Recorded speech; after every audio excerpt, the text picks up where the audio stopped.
बहुत बहुत स्वागत है आप सभी का आपके अपने यूट्यूब चैनल आरजीएस में। और हमेशा की तरह आज भी हाजिर हैं डेली करंट अफेयर प्रोग्राम को लेकर के। इस डेली करंट अफेयर के माध्यम से जो समसामयिक घटनाएं होती हैं, जो आपकी परीक्षा की दृष्टि से महत्वपूर्ण हो सकती हैं, उन तमाम खबरों को आप तक पहुंचाने का कार्य किया जाता है। साथ ही साथ इसमें स्टैटिक पार्ट्स भी शामिल किया जाता है।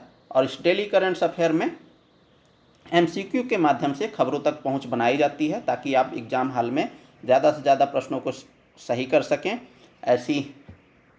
ऐसा हमारा प्रयास रहता है। तो इन्हीं उद्देश्यों के साथ चलिए हम लोग सेशन की शुरुआत करते हैं और बढ़ते हैं पहले प्रश्न की ओर। तो निम्नलिखित कथनों पर विचार करें और असत्य कथन विकल्प का चयन करें। तो पहला स्टेटमेंट कह रहा है प्रतिवर्ष 14 अगस्त को विभाजन विभीषिका दिवस मनाया जाता है। दूसरा स्टेटमेंट कह रहा है यह दिवस उन सभी लोगों को याद करने के लिए मनाया जाता है जिन्होंने विभाजन के कारण अपनी जान गंवाई। तीसरा स्टेटमेंट कह रहा है इस दिवस की घोषणा वर्ष 2020 में की गई थी। यहाँ पर हमें बताना क्या है, असत्य कथन असत्य विकल्प का चयन करना है। ठीक है, तो ऑप्शन ए कह रहा है 1 और 2, ऑप्शन बी कह रहा है 2 और 3, ऑप्शन सी केवल 2, ऑप्शन डी केवल 3। तो यहाँ पर 1 और 2 तो सही हैं, लेकिन विकल्प स्टेटमेंट थर्ड जो है गलत है। तो यहाँ पर 14 अगस्त को ही विभाजन विभीषिका दिवस मनाया जाता है और उन लोगों की ही याद में मनाया जाता है जिन्होंने विभाजन के कारण अपनी जान गंवाई थी। तो जब देश आज़ाद हुआ तो उस समय लोगों द्वारा मांग की गई, कुछ लोगों को द्वारा, कि हमें अलग राष्ट्र की ज़रूरत है, और उसी के कारण देश का बंटवारा हुआ। 2 अलग अलग राज्य बने, यानी देश बने, पाकिस्तान और भारत। और पाकिस्तान जो है 14 अगस्त की मध्य रात्रि को ही भारत से अलग हुआ था। उसी की याद में ये दिवस मनाया जाता है। और मनाया क्यों जाता है कि उस समय जो भगदड़ हुई और उस समय जो ये हृदय विदारक घटना हुई, उसमें बहुत से लोगों ने अपनी जान गंवाई, तो उसी की याद में ये दिवस मनाया जाता है। अच्छा, ये तीसरा स्टेटमेंट इसलिए गलत है क्योंकि इस दिवस की घोषणा वर्ष 2020 में न हो करके 2021 में इसकी घोषणा की गई थी। किसके द्वारा? प्रधानमंत्री आदरणीय नरेंद्र मोदी जी द्वारा। ठीक है, तो इसीलिए थर्ड स्टेटमेंट गलत है। यहाँ 2021 होता तो सही होता। ठीक है, तो ऑप्शन डी हमारा यहाँ पर सही हो जाएगा, विकल्प। ठीक है, केवल 3। चलिए हम लोग व्याख्या की ओर बढ़ लेते हैं। तो विभाजन विभीषिका स्मृति दिवस या विभाजन विभीषिका स्मृति दिवस 14 अगस्त को उन सभी लोगों को याद करने के लिए मनाया जाता है जिन्होंने विभाजन के कारण अपनी जान गंवाई। भारत 77वें स्वतंत्रता दिवस का जश्न हर घर तिरंगा रैलियों और प्रधानमंत्री मोदी द्वारा तिरंगे के साथ सोशल मीडिया पोस्ट के माध्यम से एकता के आह्वान के साथ मनाएगा। विभाजन विभीषिका दिवस भारत में 14 अगस्त को मनाया जाने वाला एक वार्षिक राष्ट्रीय स्मृति दिवस है जो 1947 के भारत विभाजन के दौरान लोगों के पीड़ितों और कष्टों को याद करता है। प्रधानमंत्री नरेंद्र मोदी द्वारा घोषणा के बाद इसे पहली बार 2021 में मनाया गया था। विभाजन के परिणाम स्वरूप इतिहास में सबसे महत्वपूर्ण जनसंख्या विस्थापन हुआ, जिसका प्रभाव लगभग 20 मिलियन व्यक्तियों पर पड़ा। तो ये देख रहे हैं, बड़ा ही ह्यूज अमाउंट है।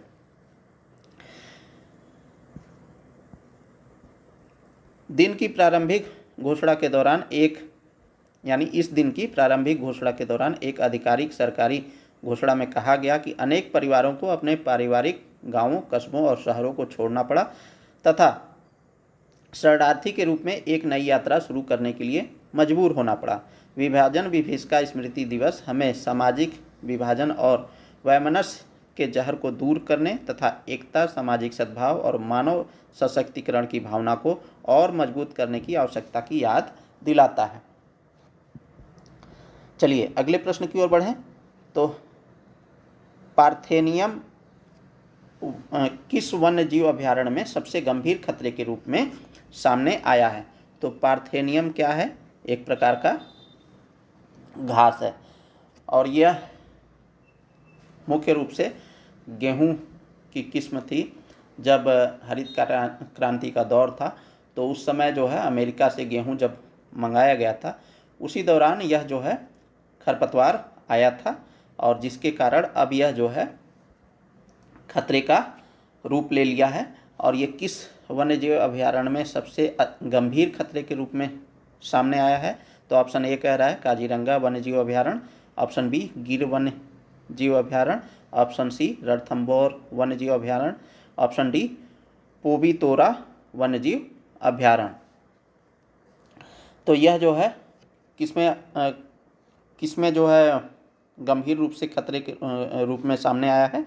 तो पोबीतोरा वन्यजीव अभयारण्य। ये कहाँ पड़ता है? तो ये असम में ही पड़ता है, ठीक है। और काजीरंगा भी असम में ही, गिर गुजरात में है, रणथंभौर राजस्थान में। चलिए हम लोग व्याख्या की ओर बढ़ें। तो पार्थेनियम का खतरा और उसका प्रभाव की बात करें तो पार्थेनियम हिस्ट्रोफोरस इसका पूरा नाम है, और पार्थेनियम हिस्ट्रोफोरस एक आक्रामक खरपतवार है। खरपतवार क्या होता है? जब किसी भी फसल में हम कोई भी बीज डालते हैं तो वो पौधा तो उगता ही उगता है, साथ ही साथ अन्य प्रकार के घास भी उग जाते हैं, जो कि वहाँ के जो उस खेत की जो उर्वरक है या सिंचाई है, पानी है, जल की उपलब्धता है या पोषण है, कुल मिला करके उसका उपयोग करके वो जो है अवांछित रूप से बढ़ते हैं और फलते फूलते हैं, जिससे क्या होता है फसल पर प्रतिकूल प्रभाव पड़ता है और फसल जो है हमारी कमज़ोर हो जाती है। तो यह एक प्रकार का खरपतवार है। यह जो है परती ज़मीनों में तेज़ी से उगता है। माना जाता है कि यह भारत में 70 वर्ष पहले अमेरिका से गेहूं की खेप में मिला हुआ था। यह खरपतवार अब देश भर में लगभग 10 लाख हेक्टेयर भूमि पर फैल चुका है। तो ये देख रहे हैं 10 लाख हेक्टेयर भूमि पर लगभग फैल चुका है। यह अंडमान और निकोबार द्वीप समूह तथा लक्षद्वीप में भी फैल चुका है। यह त्वचा की एलर्जी, बुखार और कृषि उत्पादकता में कमी का कारण बनता है। यह जैव विविधता के लिए भी खतरा है, विशेषकर घास के मैदानों में। इस वर्ष इसकी वृद्धि में तेजी आई है, ठीक है।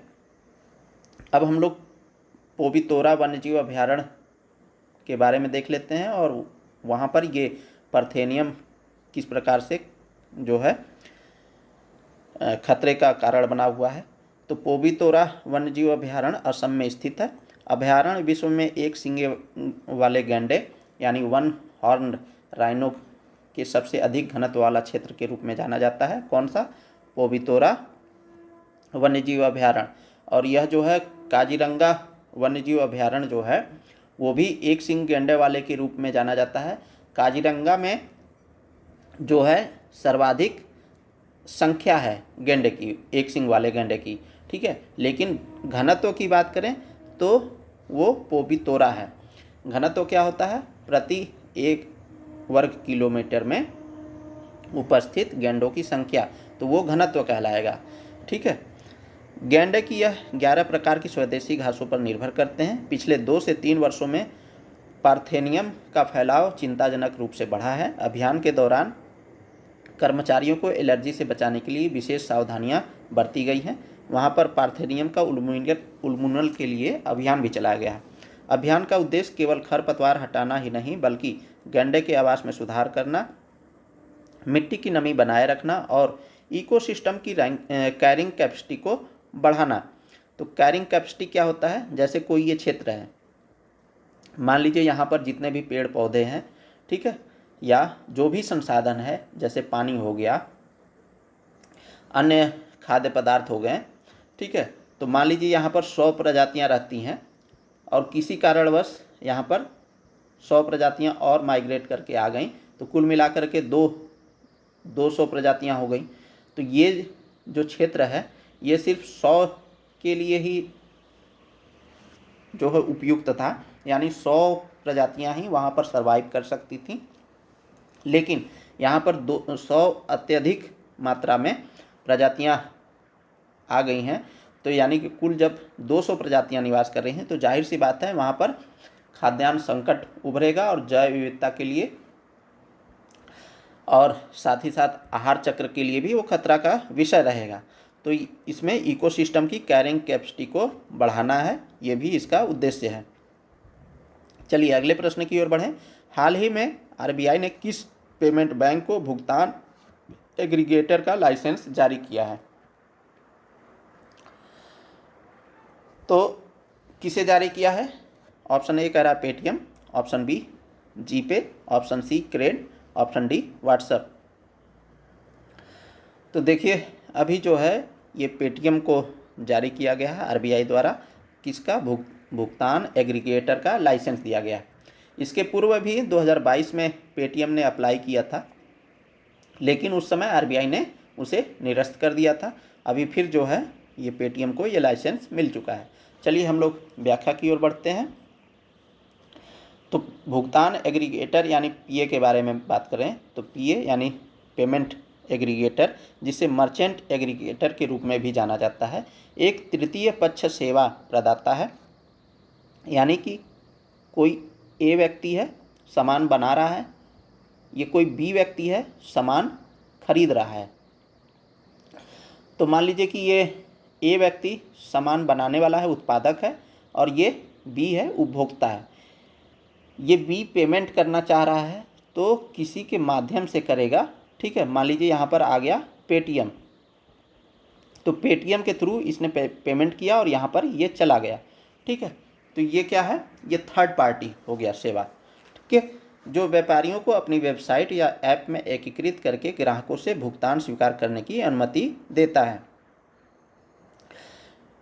ये अपने ग्राहकों को यानी पेमेंट एग्रीगेटर अपने ग्राहकों को विभिन्न भुगतान विधियों जैसे debit card, credit card, cardless EMI, UPI, bank हस्तांतरण, ई वॉलेट और ई मैंडेट्स स्वीकार करने में सक्षम बनाते हैं।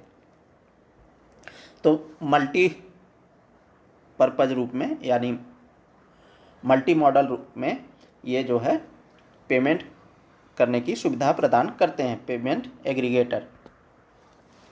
पेमेंट एग्रीगेटर व्यापारियों को कई भुगतान विधियां प्रदान करता है ताकि उनके ग्राहक अपनी पसंदीदा भुगतान विधि का उपयोग करके भुगतान कर सकें। इसके अलावा भुगतान एग्रीगेटर फंड सेटलमेंट भी करता है, अर्थात यह बैंकों और अन्य जारीकर्ता संस्थाओं से व्यापारियों तक धन हस्तांतरित करता है। इसी प्रकार वे विभिन्न हितधारकों जैसे साझेदारों, कर्मचारियों, आपूर्तिकर्ताओं और प्राधिकारियों को भुगतान वितरित करने में भी सक्षम बनाते हैं। यह व्यापारियों को बैंक आधारित व्यापारी खाता बनाए बिना बैंक हस्तांतरण स्वीकार करने की अनुमति देता है, यानी अकाउंट खोलने की ज़रूरत नहीं है। इसका अर्थ है कि व्यापारी को सीधे बैंक में व्यापारी खाता रखने की आवश्यकता नहीं है। भारत में एक पीए कंपनी अधिनियम 2013 के तहत नियमित किया जाता है। तो ये याद रखिएगा, पेमेंट एग्रीगेटर कंपनी को एक अधिनियम के माध्यम से जो 2013 में आई थी उसके तहत निगमित किया जाता है। पीए एक बैंक या गैर बैंक इकाई हो सकती है। चूँकि पीए फंड का प्रबंधन करता है इसलिए उसे आरबीआई से लाइसेंस की आवश्यकता होती है, जो कि अभी पेटीएम को दिया गया है। केवल गैर बैंक पीए को ही आरबीआई से विशिष्ट प्राधिकरण की आवश्यकता होती है, क्योंकि धन का प्रबंधन बैंक पीए के लिए सामान्य बैंकिंग संबंधों का एक हिस्सा माना जाता है। अमेजन पे इंडिया, गूगल इंडिया, रेजर पे, पाइन लैब्स आदि जो है इसके प्रमुख उदाहरण हैं। अब जो है पेटीएम भी हो गया, ठीक है। भुगतान गेटवे के बारे में देख लेते हैं। तो भुगतान गेटवे क्या होता है? यह एक सॉफ्टवेयर सेवा है जो आपके बैंक खातों को उस प्लेटफार्म से जोड़ती है जहां आपको अपना पैसा जो है स्थानांतरित करना है। यानी ये आपका बैंक हो गया, यहाँ आपको पैसा भेजना है, तो ये गेटवे है, ठीक है।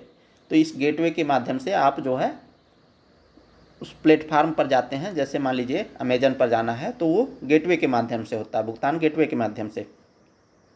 यह आपको net banking, credit card, debit card, UPI या अन्य ऑनलाइन वॉलेट जैसे विभिन्न भुगतान मोड के माध्यम से ऑनलाइन लेन देन करने के लिए एकीकृत करता है। भुगतान गेटवे एक तीसरे पक्ष की भूमिका निभाता है जो आपके पैसे को बैंक खाते से व्यापारी के भुगतान पोर्टल पर सुरक्षित रूप से स्थानांतरित करता है। अब ये देख लीजिए कुछ कि भुगतान एग्रीगेटर बनाम भुगतान गेटवे के बीच क्या है। तो भुगतान गेटवे एक सॉफ्टवेयर है जो ऑनलाइन लेन देन की अनुमति देता है, जबकि भुगतान एग्रीगेटर इन सभी भुगतान गेटवे का एक समावेश है, यानी सम्मिलित रूप से है। जबकि भुगतान गेटवे एक मध्यस्थ है और भुगतान एग्रीगेटर वह इंटरफेस है जहां भुगतान गेटवे लेन देन को संसाधित करते हैं। अधिकांश भुगतान एग्रीगेटर अपने व्यापारी ग्राहकों को विभिन्न विशिष्ट सेवाएं प्रदान करने के लिए भुगतान गेटवे रखते हैं। ठीक है, तो ये कुछ प्रमुख प्रावधान है। चलिए अगले प्रश्न की ओर बढ़ें। तो WHO ने किस देश को हाल ही में स्लीपिंग सिकनेस से मुक्त घोषित किया है?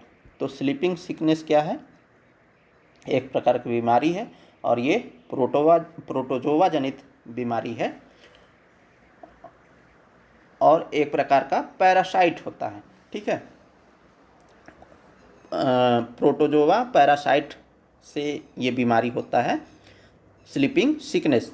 तो अभी जो है WHO ने इनमें से किसी एक देश को स्लीपिंग सिकनेस से मुक्त घोषित किया है। किसे किया है? Kenya, option B Nigeria, option C Chad और ऑप्शन डी इथियोपिया। तो अभी केन्या को किया है। चलिए हम लोग व्याख्या को देखें। तो विश्व स्वास्थ्य संगठन यानी WHO ने केन्या को स्लीपिंग सिकनेस यानी ह्यूमन अफ्रीकन ट्राइपैनोसोमियासिस से जन स्वास्थ्य खतरे के रूप में मुक्त घोषित किया है। केन्या ऐसा करने वाला 10वां देश बन गया है। यह उपलब्धि अफ्रीका को उपेक्षित उष्णकटिबंधीय रोगों से मुक्त करने की दिशा में एक महत्वपूर्ण कदम है। उष्णकटिबंधीय क्या है? तो जो हमारा ये 0 डिग्री का लैटिट्यूड है, इसके जब हम उत्तर में जाते हैं 23 डिग्री एंड हाफ, ठीक है, और इसके दक्षिण में जब आते हैं 23 डिग्री एंड हाफ, तो ये क्षेत्र जो होता है ये उष्णकटिबंधीय क्षेत्र कहलाता है। इससे पहले 2018 में केन्या को गिनी वर्म रोग से भी मुक्त घोषित किया गया था। स्लीपिंग सिकनेस रोग के बारे में देख लेते हैं। तो यह बीमारी ह्यूमन अफ्रीकन ट्राइपैनोसोमियासिस के नाम से भी जानी जाती है। यह एक परजीवी जनित यानी प्रोटोजोवन पैरासाइट रोग होता है। रोग का संचरण संक्रमित शीशी मक्खियों द्वारा होता है। बीमारी के मुख्य लक्षणों में क्या क्या शामिल होता है? जैसे बुखार, सिर दर्द, जोड़ों का दर्द, ये सब शामिल होता है। बीमारी के उन्नत चरण में लक्षण गंभीर हो जाते हैं, जैसे मानसिक भ्रम यानी भ्रम की स्थिति, नींद के पैटर्न में गड़बड़ी और व्यवहार में बदलाव हो जाता है। तो जो ये शीशी मक्खी है ना, ये वाहक का काम करती है। होता किससे है? परजीवी जनित यानी प्रोटोजोवन पैरासाइट से। ठीक है, तो ये आप याद रखिएगा। चलिए हम लोग अगले प्रश्न की ओर बढ़ें। तो विश्व आदिवासी दिवस हर वर्ष कब मनाया जाता है? तो ऑप्शन ए 21 मार्च, ऑप्शन बी 5 जून, ऑप्शन सी 1 जुलाई, ऑप्शन डी 9 अगस्त। तो यह जो है 9 अगस्त को प्रतिवर्ष मनाया जाता है। ठीक है, तो विश्व आदिवासी दिवस हर साल 9 अगस्त को मनाया जाता है। वर्ष 2025 की थीम क्या है? तो स्वैच्छिक अलगाव और प्रारंभिक संपर्क में रहने वाले आदिवासी जन के अधिकारों की रक्षा करना। तो स्वैच्छिक अलगाव और प्रारंभिक संपर्क में रहने वाले आदिवासी जन के अधिकारों की रक्षा करना इस वर्ष की थीम है, ये याद रखिएगा। इस वर्ष का ध्यान ऐसे लगभग 200 आदिवासी समूहों पर केंद्रित है जो आज भी मुख्यधारा समाज से स्वैच्छिक रूप से अलग रहते हैं। ये समुदाय जंगलों में रहते हैं और शिकार तथा पारंपरिक तरीकों से जीविका चलाते हैं। ये समूह निम्न देशों में पाए जाते हैं, जैसे Bolivia, Brazil, Colombia, Ecuador, Bharat, Indonesia, Papua New Guinea, Peru और वेनेजुएला। ये समुदाय जानबूझकर अलग रहते हैं ताकि अपनी स्वायत्तता यानी ऑटोनॉमी बनाए रख सकें, संस्कृति और भाषाओं की रक्षा कर सकें। चलिए अगले प्रश्न की ओर बढ़ें। तो नागरिकता अधिनियम 1955 में संशोधन के माध्यम से किस वर्ष OCI कार्ड योजना को शुरू की गई थी? तो OCI कार्ड है क्या? तो कोई जो है विदेशी नागरिक है उसे जो है ये कार्ड प्रदान किया जाता है। ठीक है, ये दोहरी नागरिकता से हमें बचाता है।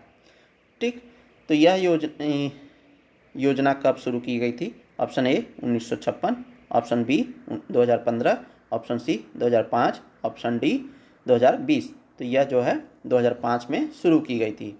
और अभी ये क्यों चर्चा में है? तो अभी सरकार ने OCI कार्ड के लिए नियम सख्त कर दिए हैं। इसीलिए चर्चा में है। तो सरकार ने ओसीआई कार्ड के लिए नियम सख्त कर दिए हैं। केंद्र सरकार ने गंभीर आरोपों या दोष सिद्धि के मामलों में ओसीआई कार्ड के नियम सख्त कर दिए हैं। केंद्रीय गृह मंत्रालय ने नागरिकता अधिनियम 1955 की धारा 7D यानी 7D के तहत यह अधिसूचना जारी की है। अधिसूचना के मुख्य बिंदुओं पर एक नज़र डालें तो ओसीआई यानी ओवरसीज सिटीजन ऑफ इंडिया का पंजीकरण निम्नलिखित स्थितियों में रद्द किया जा सकता है। यदि किसी व्यक्ति को कम से कम 2 साल की जेल की सज़ा सुनाई गई हो तो उसे उसका कार्ड निरस्त किया जाएगा। किसी व्यक्ति के खिलाफ ऐसे अपराध के लिए चार्जशीट दायर की गई हो जिसमें 7 साल या उससे अधिक की कैद का प्रावधान किया गया हो तो ऐसे व्यक्तियों का भी ओसीआई कार्ड निरस्त किया जाएगा। ओसीआई कार्ड के बारे में बात करें तो ओसीआई कार्ड योजना 2005 में नागरिकता अधिनियम 1955 में संशोधन के माध्यम से शुरू की गई थी। 2015 में पर्सन ऑफ इंडियन ओरिजिन यानी PIO कार्ड योजना को ओसीआई के साथ मिला दिया गया था और सभी PIO कार्ड धारकों को ओसीआई कार्ड धारक मान लिया गया था। तो यह PIO को ओसीआई में मिलाया गया था और जो भी PIO थे यानी पर्सन ऑफ इंडियन ओरिजिन उन्हें ओसीआई मान लिया गया था।